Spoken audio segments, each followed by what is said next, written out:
बिस्मिल्लाहिर्रहमानिर्रहीम। अस्सलाम वालेकुम दोस्तों। 29 जनवरी 2025 इस्लामाबाद टमाटर मंडी जी। तो कोई ट्रैक्टर चलाए, कोई हल चलाए, लेकिन वो होता वही है जी जो मंजूर हुदा होता है। तो आज उनसे भी कम रेट चल रहे जी। यानी आपको बताता जाऊँ जी, आज ये टोकरी देख रहे हो माशाल्लाह, कौन से इलाके की हसन भाई? अच्छा जी। और इसका रेट क्या आपने कितने के लिए है? मैंने 1250 1250 रुपये का, कमीशन प्लस कमीशन डाल के 1350 1350 रुपये का। और इसका वज़न कितना है?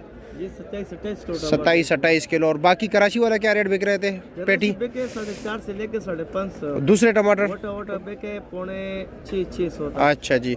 और इस वक्त जो 5 किलो का रेट चल रहा है जी, मैं आप लोगों को बता दूं, 250 यानी 50 रुपये किलो से लेकर 60 रुपये किलो तक आम नॉर्मल रोटीन जा रहा है जी।